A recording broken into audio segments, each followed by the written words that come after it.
you awake? I thought I heard you get up.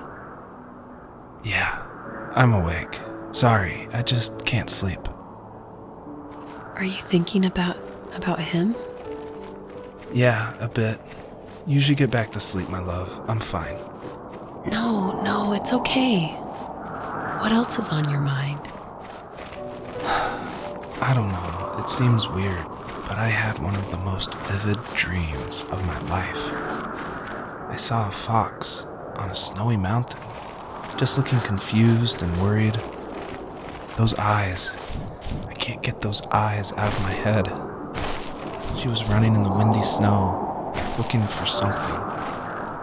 Do you think it has to do with you and what's been going on? I don't know. It was just a dream, Rachel. They're not meant to make sense. A lot's happened the past couple days, that's all. Well, if you're not going to sleep anyway, you should tell me. I want to hear. All right.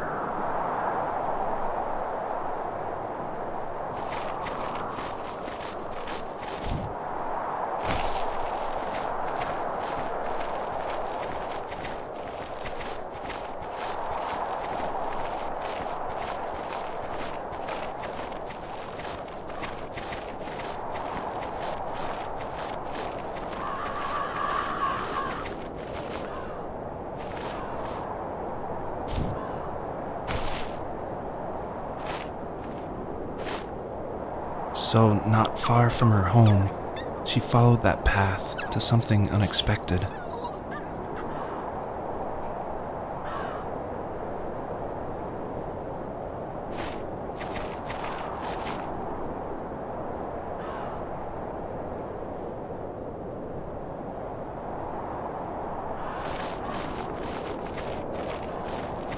She couldn't stay, though. She had to find her other 2 children. So she took that path. She followed it towards something ancient. Something with answers.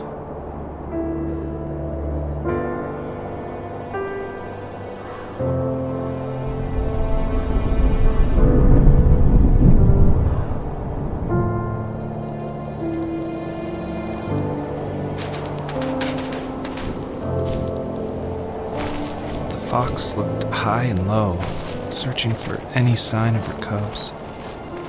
Points of light showed the way to this ancient tree. It was as if each one had a story to tell, all their own. The land was trying to tell my story, too. I felt like I was right behind her the whole time.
Wasn't he like a lumberjack? That's one way of putting it. If wood was a canvas, then a carving knife was his paintbrush. Even after working a 50-hour week, even after his hands were more splinters than skin, he would bring home the nicest piece of Alaskan weeping cedar and make me toys. That wooden train was the first toy I can remember, and I loved it. I just knew from a young age I was going to be a lumberjack, like my father.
those kids would leave me alone, but somehow they could tell I was different. They made fun of how far away I lived. They called my dad a sourdough. I was a blabbermouth as a kid, telling my dad stories I made up for hours. But after that show and tell, I didn't tell him much anymore. He didn't know exactly what was wrong, but his best guess was that the toys he carved weren't cool enough. He carved me a tank and tried to tell me what it was like to be in a real tank as a serviceman. I didn't know your dad was in the military. Yeah, in the army. The sad thing is that I'd pretty much forgotten until just now. There's so much I still don't know about him. I'm sorry. He knows how much you love him. You're going to see him again soon and have some closure, I'm sure.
The older I got, the more I withdrew. I asked myself, why talk to anybody anyway? Why bother when I'm happy by myself? I started drawing a lot, mostly animals I saw in the woods by my home. I then imagined designing my own hideouts with things like TVs and pantries full of chips and cookies. I think that idea of leaving home and drawing blueprints started my career. I found a lot of solace in that. I'm not surprised, but I did the same thing, you know? There's something special about having a place to call your own. And now look at us. Well, if you count renting in an overpriced city. It's as close as we can get for now.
As a kid, did you ever do show and tell in your class?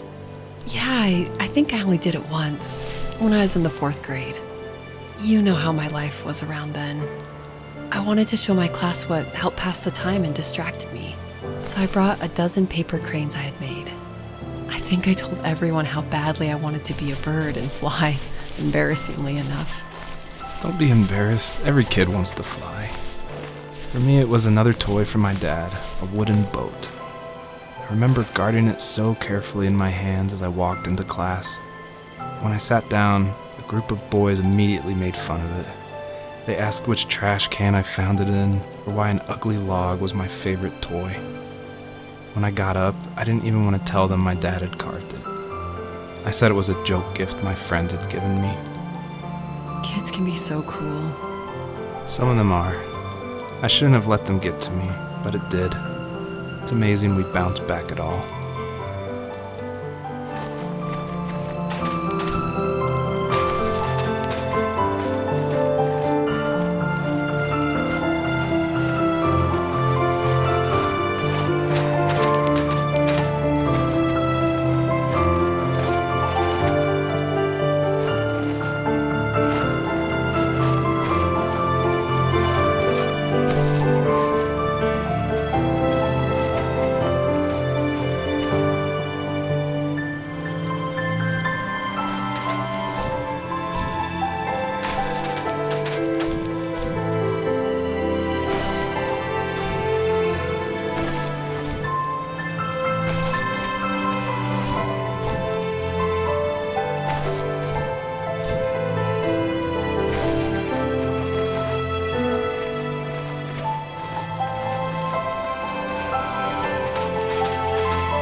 My teenage years were full of sketching, angst, and trouble.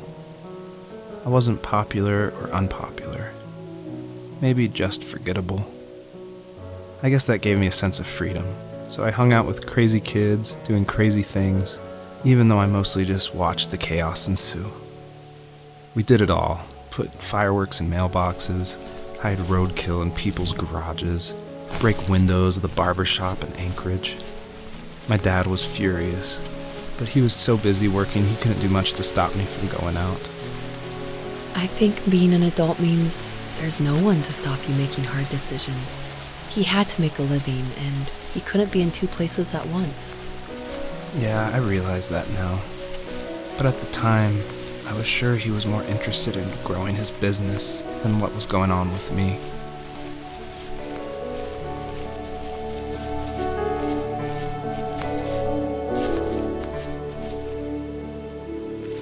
He was working another late night, and my friends were over, saying how bored they were and how they had come all the way out to my house for nothing.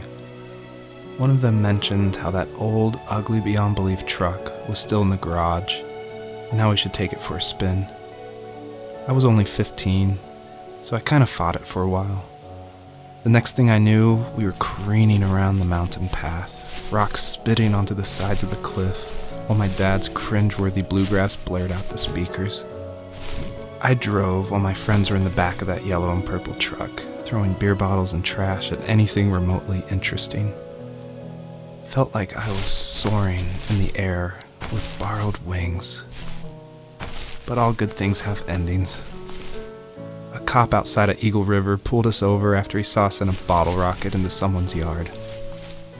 What followed was a long night of talking to disappointed adults and feeling smaller than ever.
After he drove me home from the police station, I blew up at him, saying how I never wanted to be like him, how I was going to be someone and leave that hick icebox for good. He just looked forward at the road with tired eyes. I took out that bluegrass tape from the cassette deck and chucked it out the window. In my sage teenage wisdom, I thought I approved the ultimate point, but my dad had a different idea. He slammed the brakes, slowly bowed his head while gripping the steering wheel, and finally looked at me. All he said, like it was a polite request, was, "Make this right." I sat there in silence, fuming, but I eventually got out and combed every square inch of the woods, muttering profanity after profanity. I found it 30 minutes later, near a small waterfall off the road. I went back to the truck, put the wet tape back in, and sure enough it worked. We didn't speak another word to each other the rest of the night. Wow, I knew you were a crazy teenager, but... It's hard to believe, isn't it? It surprises me too. It's like I didn't really know who that kid was back then. I bet my dad thought the same thing over and over. It's almost like he was saying, "Make this right," to himself, more than to me.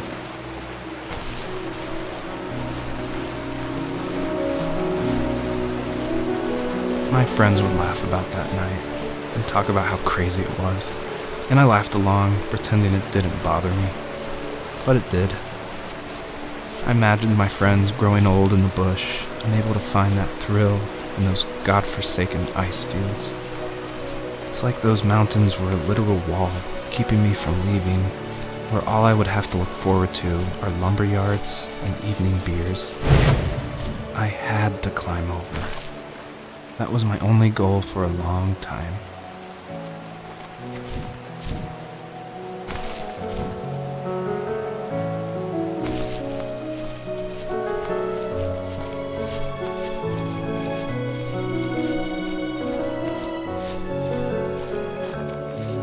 If there was some way I could take my love of drawing and turn it into a way of escape, nothing would make me happier. I wanted to create instead of tearing trees down. I wanted to move to the lower 48, not because I hated it there in Alaska, but I hated the idea of it. It's like all of that spite inside me had created this monster which followed me around my whole teenage years. I put so much energy into doing what others didn't expect of me. Why did I do that? There's one fact you're forgetting, though. If you didn't have that fire in you, we probably would have never met. You're absolutely right. Maybe the destination is all that matters in the end. But then why am I awake? Why am I seeing this fox go on her journey? And why can't I stop thinking about my dad?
On our property, there were old abandoned pieces of a shed and car long left unused. I used to ask him all the time who those people were that left all this junk, and I'm sure he got so tired of hearing it that he made up some elaborate stories how a brown bear ate them and haunted the woods afterwards. What's funny is I think it made those people seem more real. Growing up thinking they were still hanging out like they couldn't say goodbye. I used to tell my friends how I could swear I saw spirits move near the water, and that always freaked them out. I guess it didn't bother me, because the way I saw it, they were normal people with old cars and sheds, just trying to figure out how to survive and be happy in the middle of nowhere. It was a cool thought that they didn't want to leave, but I was a weird kid. Well, you had good company since those ghosts like living in a place where they were brutally devoured.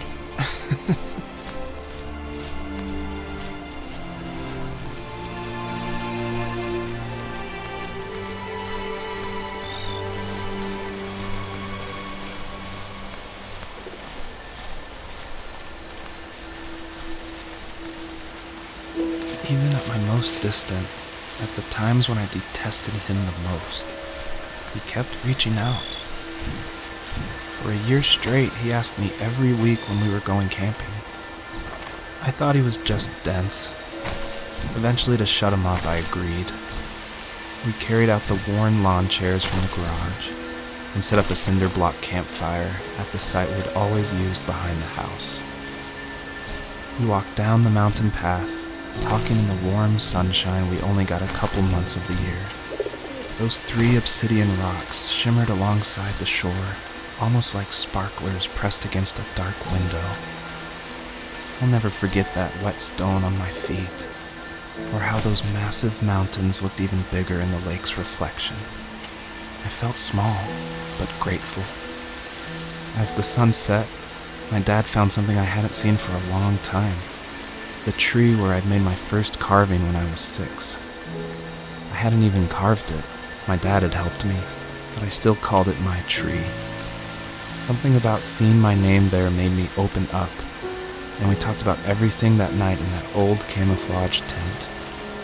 I told him how much I loved sketching and design, and how it would be a dream to study architecture in Seattle. I told him how I didn't get along with my friends much anymore, but that I didn't mind being alone. He told me he was there for me, and he joked that if all he had to do was write my name on a tree to finally get me to talk, he would have left me carved logs with novels on them in front of my room every morning. I don't know why it took me that long to realize it, but it was then I knew how much he had sacrificed for me.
We were happiest underneath the evergreens. We decided it was time to finally map out the hundreds of acres we lived on just to pass the time during the summer.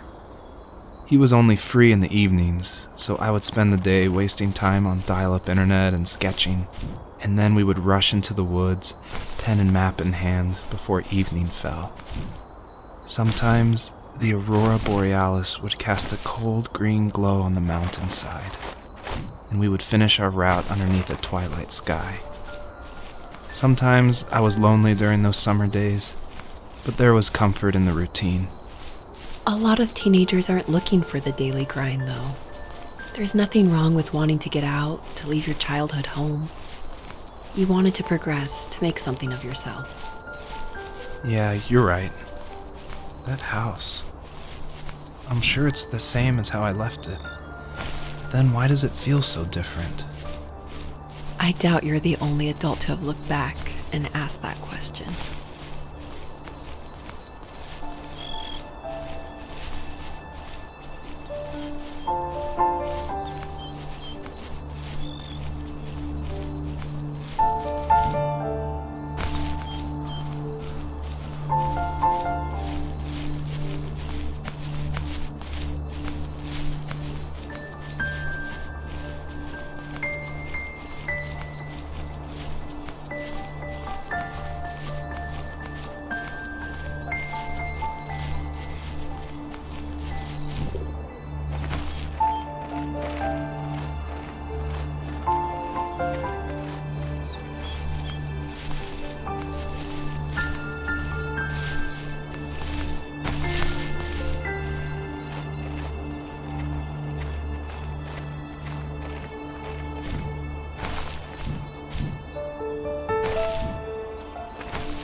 The perpetrator stood nearby, unfazed, like nothing was wrong. My dad is dead, and he's never coming back, Rachel. I can tell you these stories, but I can never reminisce with him again.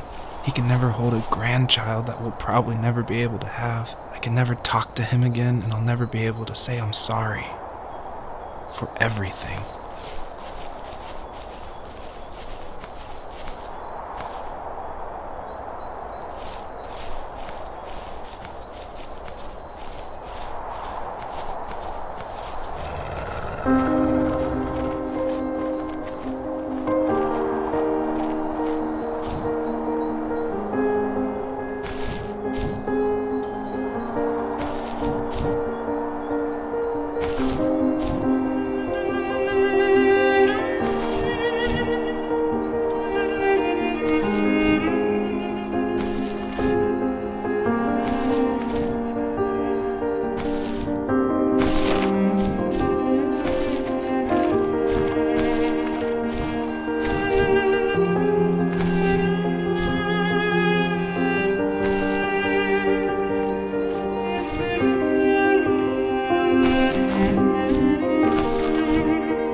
I need to go to bed. I just can't talk about this anymore. Good night.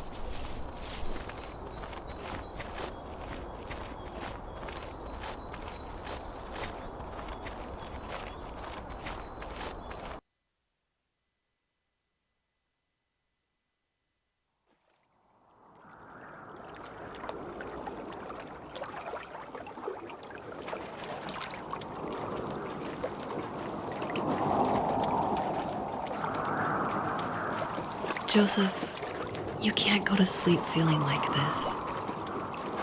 I'm sorry for everything, and I know you need space, but I'm here for you. You don't need to feel so lost.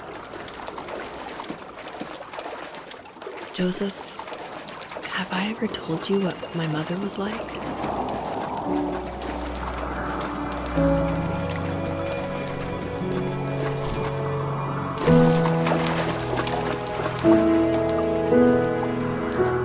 You know what it's like not to have a mom at home. And you know how hard that made my childhood. What helped me was watching the birds in the morning before the school bus came. I thought that my mother was one of those birds, and it made me want to be free like her. My mom taught me how to fold origami cranes while she was in the hospital. So I told myself I would fold one every day until I could fly myself. I think we both have always loved animals, and for me that love started with a dog. Sometimes this Rottweiler would come up to our property line and wait at the fence for me, but only once in a while. I was sure to check every day immediately after school, and it usually ended in disappointment. I would even steal money from my passed-out dad just so I could buy these off-brand dog biscuits. Even when she did stop by, she never went beyond the fence. Why was she so scared? I think my dad was the opposite of your dad in almost every way, except he was in the military as well. He coped with alcohol of every kind. The trailer started falling apart, he got angry, and I withdrew. More and more I became the weird, quiet kid who made lots of origami birds and carried dog biscuits around. I think we were pretty similar when it came to being the weird kids. And that same sincerity in college was one of the reasons I was so drawn to you.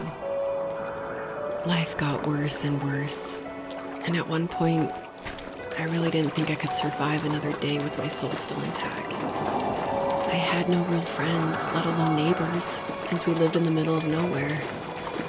I should have talked to my teacher, but I was scared what he would do if he found out. As I waited for the school bus one morning, I walked around until I found something in an abandoned shed. Something I can't put into words. I summoned courage I didn't know I had, and I broke into my dad's room and found the key to the shed where he had locked my bike. I'll never forget that feeling, the wind rushing by my ears as the sun rose over fields of wheat. I was flying for the first time. I biked as far as my legs could take me until I found a house that felt friendly, and that felt like home. Those strangers helped me in so many ways. And if it wasn't for them, I wouldn't have found my foster family. And if it wasn't for my parents, I wouldn't have met you.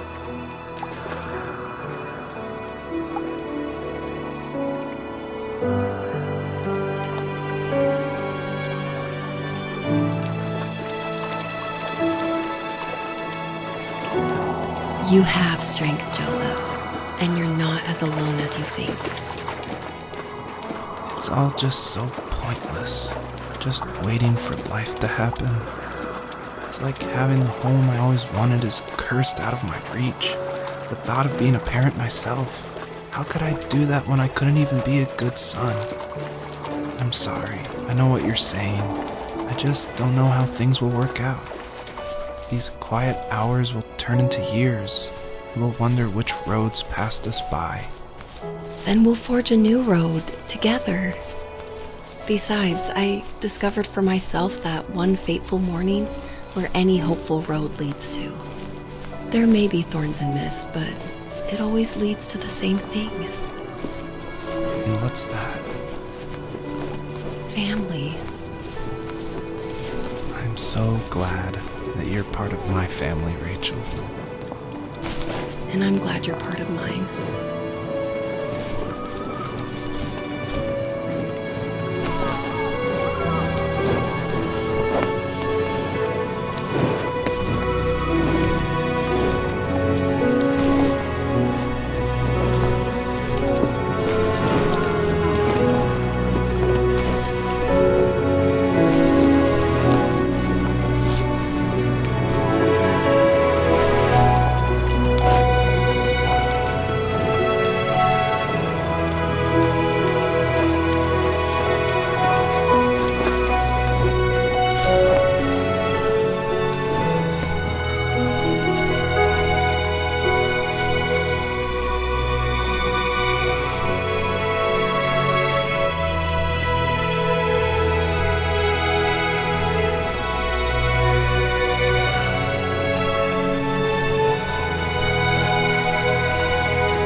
The fox knew her last cub would be waiting for her at the first tree. She was almost there. The rain cascaded onto the jade valley where the entrance to the tree was. Life was protected there, because that's where life began.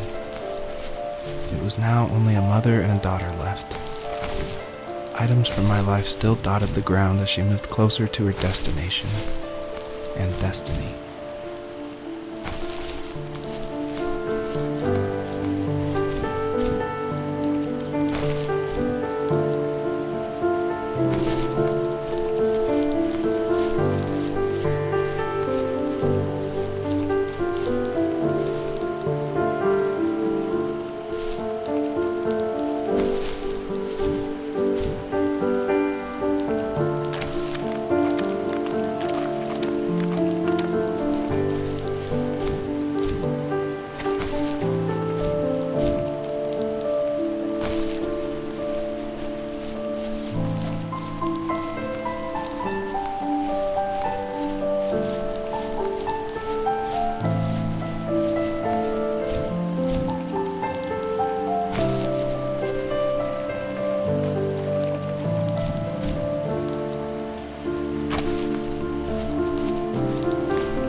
end of high school, I felt something I hadn't felt in a long time.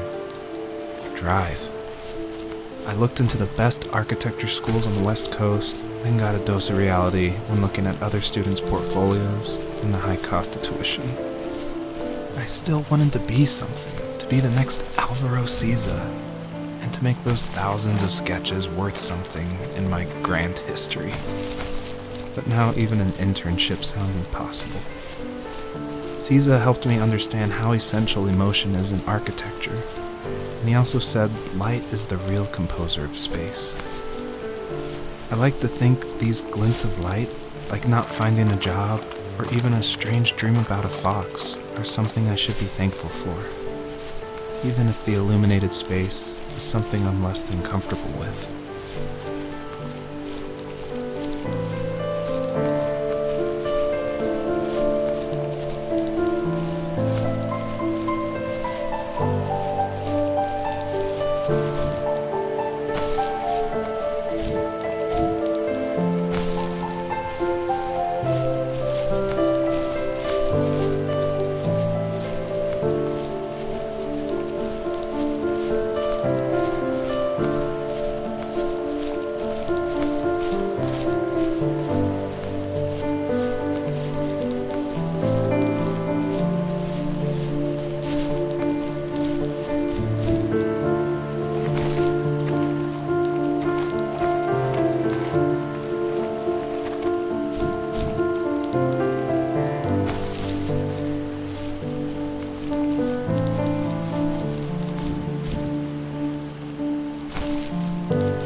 My dad was super supportive with my college plans, to a point.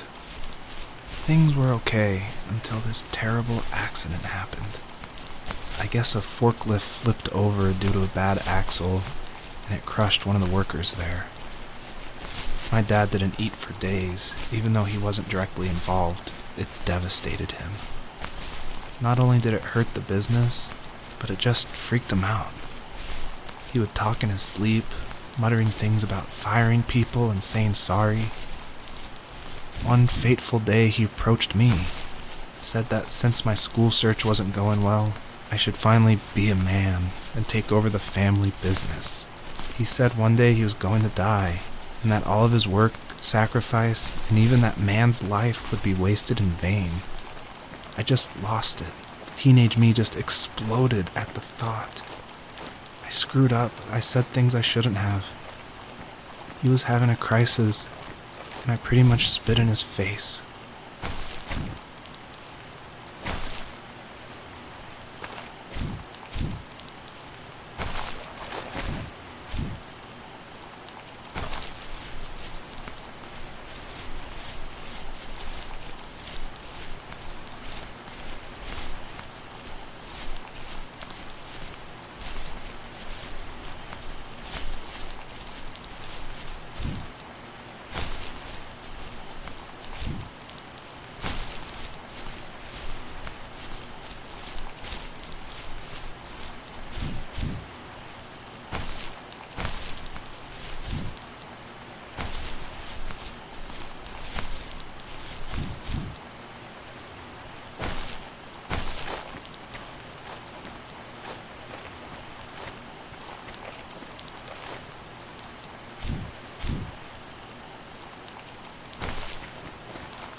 Was that the last time you talked to him? No, I called on holidays, and he would call on my birthday. I guess we acted like nothing ever happened, which was stupid. Didn't want to ask about his lumberyard, and I'm sure he didn't want to ask about my job search. I never went back and visited. I think the last conversation we had was about what movies we had seen and what exactly a best boy is in the credits. I thought he would be here so much longer.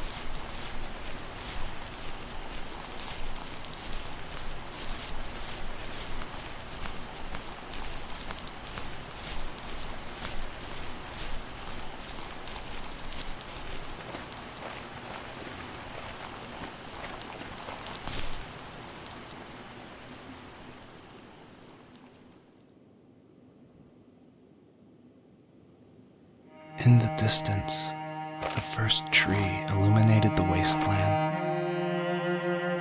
She couldn't go home anymore. She did the only thing she was capable of: moving forward. My dad died alone in the middle of the wilderness. I should have been talking to him more. I should have done a lot of things differently. If the first tree on earth brought life with it, if it taught the birds to sing and fly and showed saplings how to grow, what could it do for us?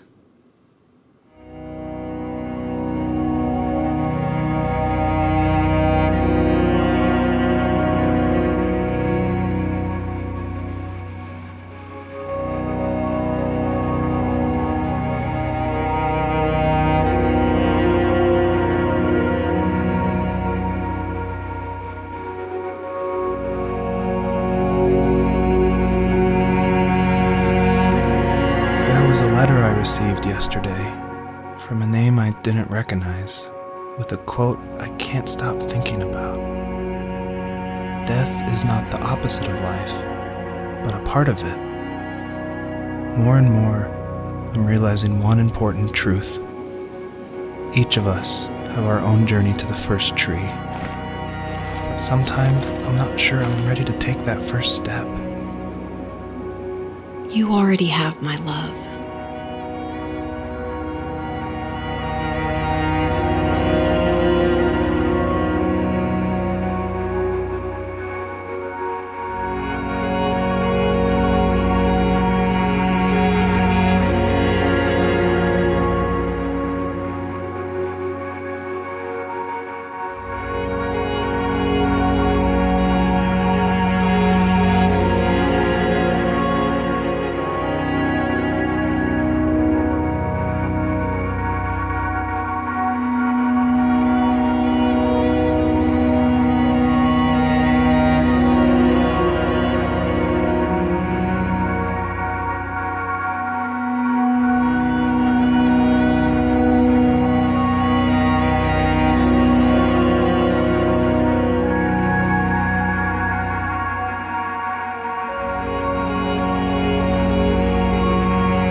was over.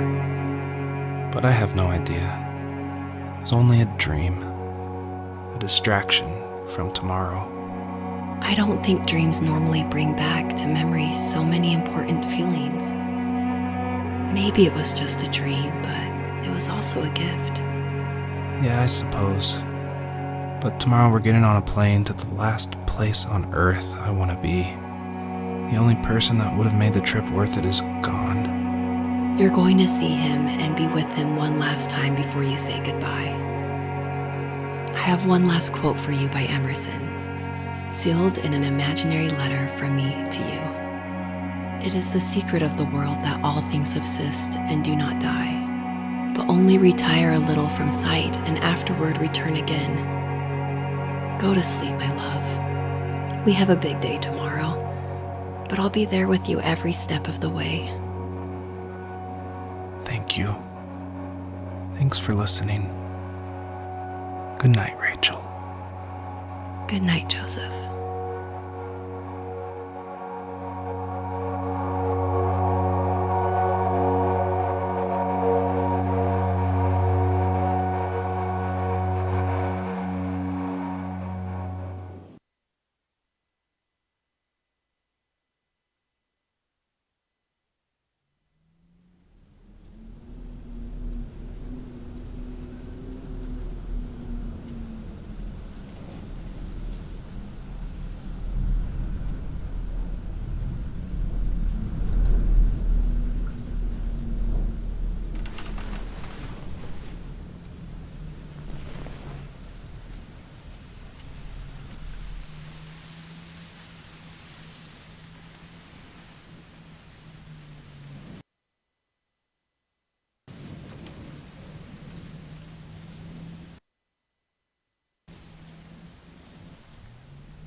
hell?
What is this?